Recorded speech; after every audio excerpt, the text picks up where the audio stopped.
Let's go ahead and get started. And as always, any questions, comments, thoughts anybody has, please feel free to jump in the chat queue and incorporate it into the show. Big news released yesterday. Pretty expansive and comprehensive set of actions, solutions, calls to Congress, number of different things released by the Biden administration yesterday, all aimed at helping fix what most people feel is a housing shortage in America. Before we get into the details, did you have a chance to take a look at that, and any initial thoughts? Yeah, I did actually. And, I think it's great. I think it's a great start. I think my number one question reading the article off the bat is when? When is it going to happen? How quickly can we execute? How quickly can we integrate within our industry and get movement actually off the ground, right? So I think it's all great, exciting news. But the sooner the better, right? I think we're all in a panic now to get that volume, increase the supply. We got a lot of folks out there, a lot of first-time home buyers out there willing to buy up properties, especially if they're affordable, but obviously they need to exist. Yeah, anybody that has not read it yet, I would highly encourage everybody to take a look at the release by the administration. There's so much to it. It's been positively hailed. I ran into President of the NBA, Bob Brooksmith, this morning, and he put out a statement today really commending the administration for their efforts, at least as a first foray to help play a role in the shortage of housing, especially affordable housing in America. And some things of note in there. Let's go through some of these kind of one at a time. The first is just, I think, Fannie and Freddie. I mean, and we're going to put out some clip notes of this for the members so they can help break it down. But it appears very likely that Fannie and Freddie are going to start to be used for some additional things to help put people in homes, especially affordable homes. Two things of note. The release said they want to start to use Fannie Mae to finance construction to permanent financing, one close, and then Freddie Mac to help expand what they're able to do as it relates to manufactured housing finance. Sarah, you guys doing a lot of manufactured housing at Panorama? We're doing some. I do think, our market is really designed, or our platform is really designed around serving the underserved. From a Panorama perspective, each of our brands really focuses on that. And obviously manufactured housing is affordable in a lot of cases. So I think really from an internal perspective, we're really focused on, do we have the right risk levers applied in order to, supply as much demand that we can from a product offering perspective. But outside of that, I've been at previous organizations where people are very risk adverse to these types of products and homes. And, so if you're not doing them, I would certainly look into doing them, because they are going to be some of the most affordable ways for people to get into homes. Yeah, I made a LinkedIn post this morning, and that was my just general advice off at First Take, was like, if you're a lender that does not yet have the ability to sell direct to the GSEs, would really start going down that path, because it just appears like Sandra Thompson spoke yesterday here, got a chance to see some of her comments, and she's talking with the FHFA, the regulator, but said that there was no changes likely to the PSPA proposed amendments that they delayed. It really appears that, at least under this presidential administration, Fannie and Freddie are not only going to be left as a public utility for our industry and for housing in America, but that they're going to continue to be utilized in different ways for the GSEs and more broad housing goals in America. There, Sarah? Breaking up a little bit, Rich, but from what I can gather, look, I think Fannie and Freddie are doing a great job trying to figure out these products and how they're going to serve these communities. I do think there's some responsibility on the lender to kind of think outside the box. What type of folks are they dealing with, and what kind of products do they need to develop to serve the communities that they're working with. But with all the products, right, there is still the labor shortage issue that has to do with the supply issue on just new construction altogether. So, that's got to be solved in a way that everyone is happy with as well. And a lot of that, some of the research I've done, and I'm part of a Hispanic community as well. I'm married to somebody from Mexico. A lot of people have come into our construction business in the United States from across some border. And, COVID hit, we were already down from the 2008 crash from a construction perspective. So we started out pre-COVID, prior to, I would say, lower than normal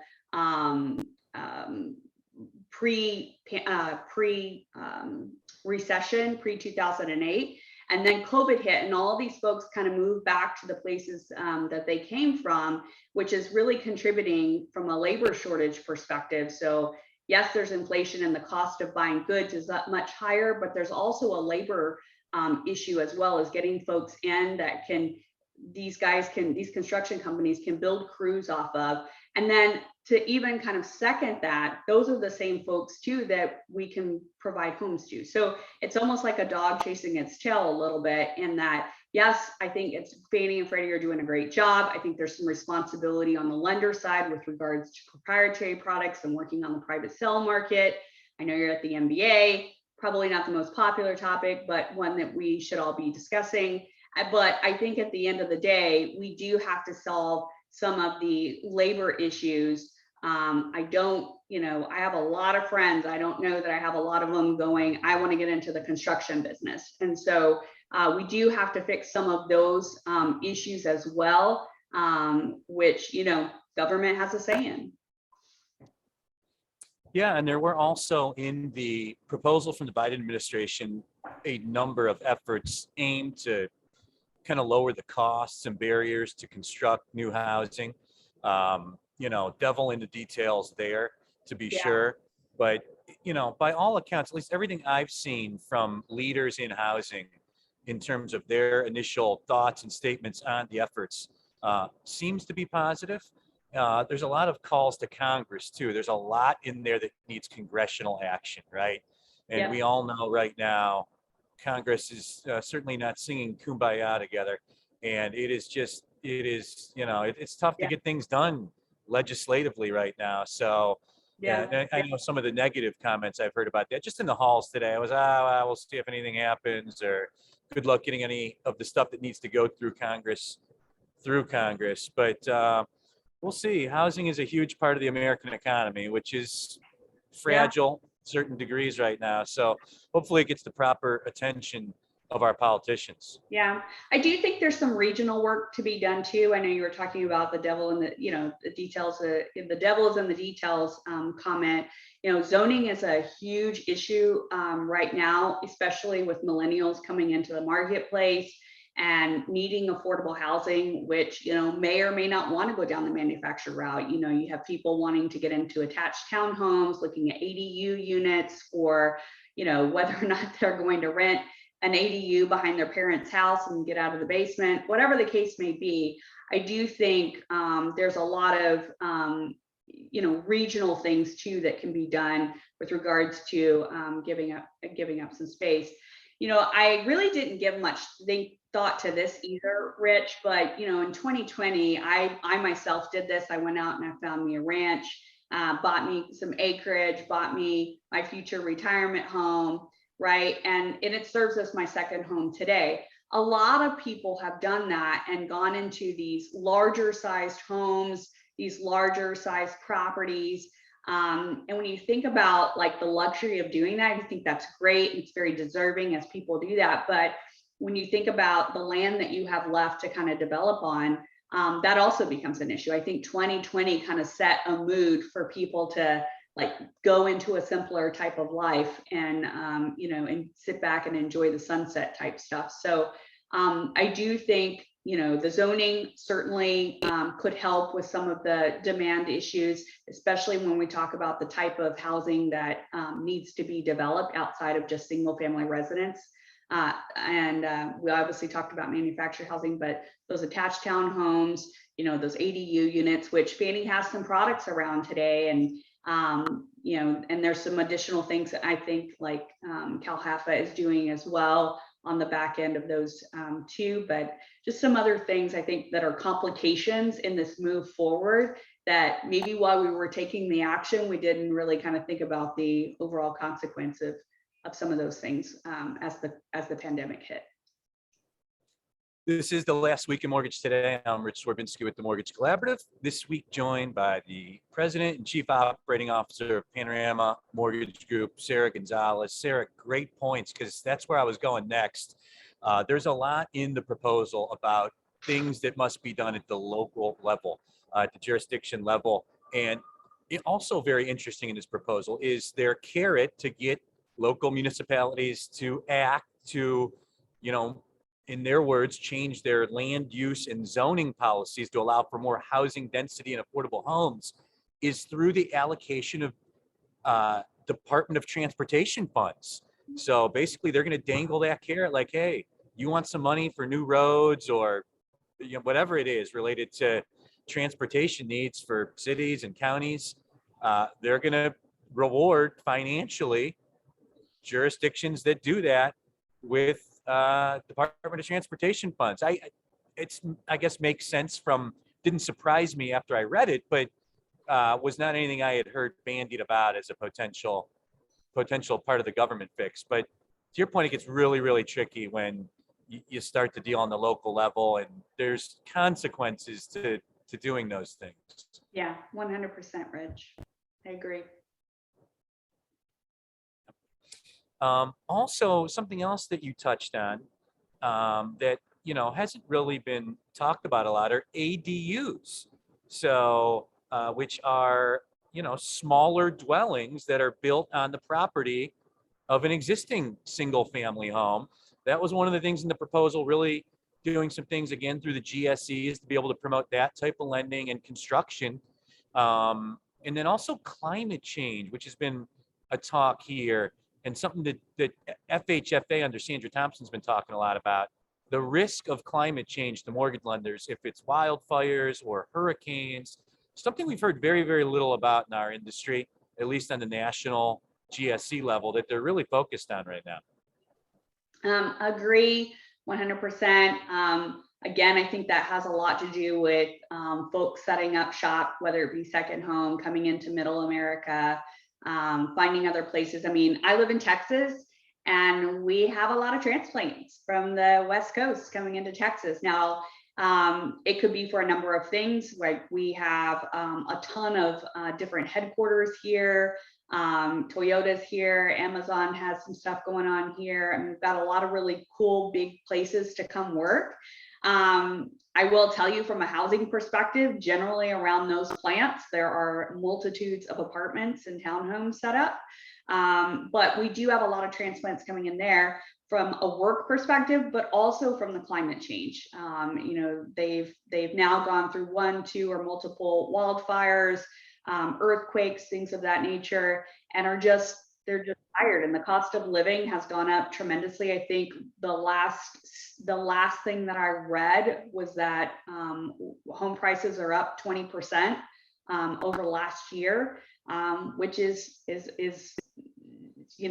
big chunk of change when it comes to paying taxes and all of that as far as market value is concerned. So why pay millions of dollars for a house that you can get probably for $500,000 in Texas, potentially even less. So I think there's a lot of transplants coming in from areas that are affected. Florida's another one. with the flooding, Louisiana, all that Gulf Coast kind of area, a lot of the flooding and hurricanes and things of that nature that have devastated those areas are coming into either be rich markets and or just middle America for the most part.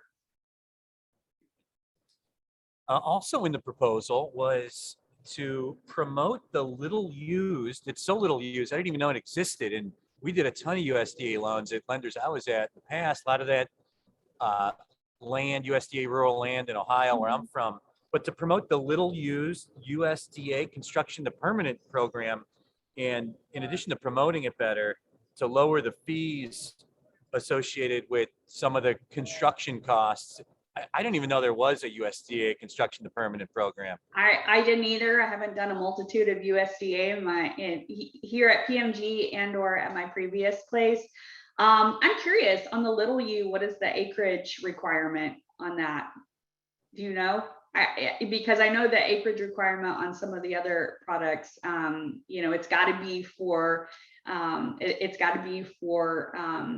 specific land size, and it's got to be of use of something. So be curious to know. I'll have to go look that one up, Rich, and find out what a little U is. But I would assume it kind of contributes to maybe the smaller, like myself, who farms on 5 acres, right? That could potentially use a loan like that.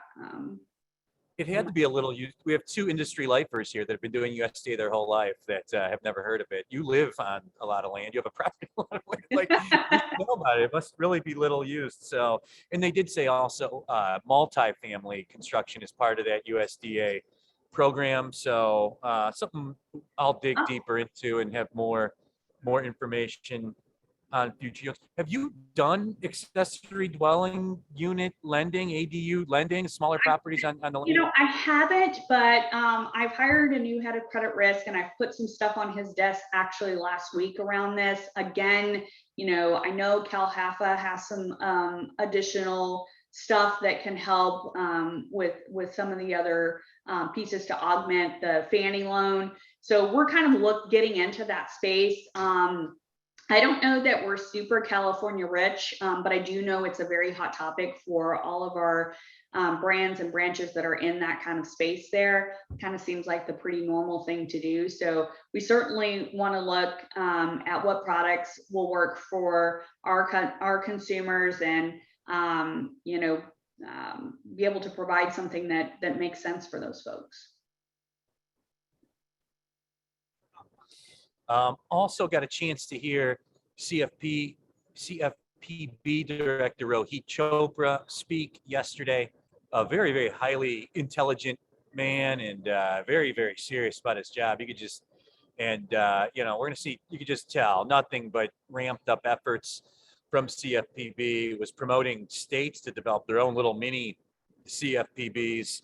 Talked a lot about appraisal bias, and him and Bob Brooksman talk about some individual examples of that were really disheartening. Also talking about just in general, what he called a little used, once again, term provision in Dodd-Frank that allows them to directly regulate independent mortgage banks. And again, I think the more he's alluding to the real massive national, Loan Depots and the Rockets, and with fair lending, he spoke about, and that's got to be something you, as the president and CEO of a nice-sized IMB, has got to really be top of mind for you right now. Is that look, I'm going to say this: if anybody on this call doesn't have compliance on top of mind, along with security, you're behind the 8 ball. So I think for a long time, that's been on my agenda. And again, I originated my career at a big bank. So I spent nearly 15 years of my career in big bank, and compliance is key. So I think you automatically come out of situations like that very conditioned, almost to a point where you're overly compensating. But again, I think in the environment we've been in over the last, I would say 5 to 7 years, and the talks through the government changes and this person in office, now this person in office. I think the CFPB has been top of mind for a lot of people. Look, at the end of the day, get compliant. Make sure that you have that tied down. Make sure you have the right controls and processes in place, reporting available, things like that, so that nobody's going to come out of, I would be shocked if anybody on this call or any of my peer group folks said, well, we have zero issues, right? There's always some issues. We try to solve a lot of them through technology. But look, at the end of the day, compliance is top of mind, security is top of mind for me. Absolutely. Some other just chatter at the conference here. Adjustable rate mortgages, obviously, it's, the general consensus being the secondary market sucks for them. And, Yeah. depositories are trying to figure out how to price it. It's kind of their world on that right now because, a lot of independent mortgage banks looking for good outlets for that. M&A as well, obviously a huge topic on the lender and the vendor side. There's another announcement today, Mid-America Mortgage selling their retail mortgage operation, the Legend Lending, ARMS, M&A. I mean, it's you guys doing more ARMS as well, kind of matching the stats we're seeing from MBA. No, not really, Rich. But the M&A activity, obviously hot on market. It's also affecting not just lenders. I think there was some other big news that came out within the last 2 weeks about acquisition of a big tech firm. So, look, it's happening all over the place. I think we all kind of been talking about it for the last couple of years, and times are getting tight, and people are consolidating and finding ways to keep their business running and be profitable. Whether that means they're doing it through volume, which is going to be really tough this year, or they're doing it through M&A pieces. A lot of talk about the acquisition unit, ICE announcing planned acquisition of Black Knight. And you guys went to Encompass a few years ago, if I remember correctly, right? We did. And I've used Black Knight's product, Empower, in a previous role at a previous company. And I've been on Empower the last 2 companies I've been at. We're actually doing a re-implementation right now. We're about finished up with that on the Encompass side. So, it'll be interesting to see how this plays out. I would assume at the end of the day, they're going to pick one platform to enhance, but maybe not. Maybe they're going to use both and sell them in different ways. Who knows? They did a lot of that when they acquired Capsilon, which now is their AIQ platform. So it'd be interesting to see how all that plays out and what that does to their current customer base. This is the last week in Mortgage Today. We've got a few minutes left with the president and COO of Panorama Mortgage Group, Sarah Gonzalez, longtime friend of the network. Sarah, some other things, just chatter in the hallways, cybersecurity, hedging with the turbulent interest rate climate these last few months, mortgage servicing rights, lenders trying to figure out, sell, retain, buy. There's a lot of MSR activity. Anything in there that's top of mind with you? Yeah, I mean, look, we're looking at all those things. Our strategy has been pretty much the same on the MSR side for quite some time. When the market shifts, it causes you to stop and think about your strategy and whether or not you're going to make some changes. We're facing a lot of the same, pieces on the hedging side, and want to make sure that we're looking at all of our best execution options and how we're hedging to those options. And, we're pretty much in the same boat as probably a lot of people. I do think, if I can just kind of switch off key a little bit, I want to go back to the fact that, I think product offering is going to be top of mind for a lot of people. Again, really great movement with Fannie and Freddie. I have a really great relationship with them today. They tend to lean on Panorama a lot for some of the questions that might be coming up through some of this affordable lending, because that's what we do, right? That's what Panorama is. We are a servant to the underserved communities. And so, I think product is going to be really big. There's a whole thing out there about cash offer, which we don't have a lot of time to get into, but anybody on the call doing something like that, feel free to reach out to me. I know that that's been a top of mind, as well as investors, these big investors come in and buy houses for cash and what's left of the homes, and beating out potential home buyers, right, for those properties. So taking subdivisions that are primarily owner occupied and turning them into rental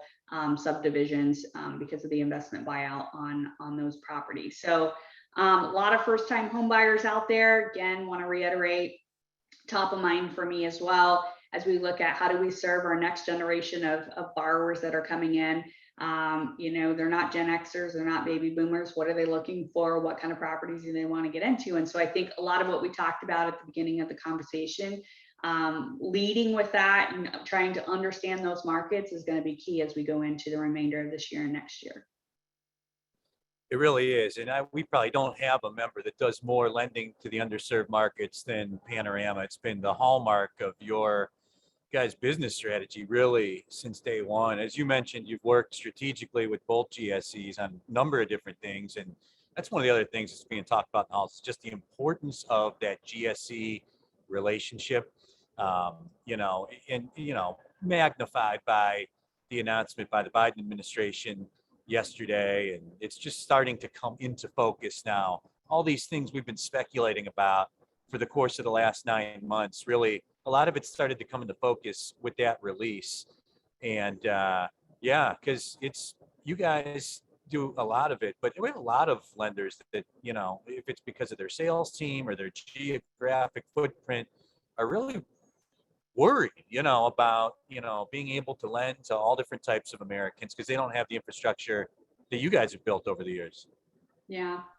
Well, we have our own set of hurdles we've got to get through as well, because we need the affordable housing. It's just got to be there. Excellent.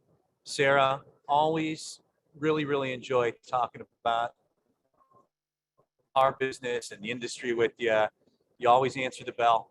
You know you'll be back in the co-host seat for this program and for a lot of other stuff we're doing. And really appreciate you, your membership, and all you do to be so open and pay it forward with our network. Well, I appreciate it, Rich. Thanks for letting me jump in here and chat with you today. Always a pleasure to see your face and have a chat. I hope you have fun at the MBA. Have a drink on me, please. And we'll see you soon. Awesome. Thanks again, Sarah. And to all of our attendees, thanks as always for spending 30 minutes of your week with us. We're here every Tuesday at 2 p.m. Eastern with the Last Week in Mortgage Today.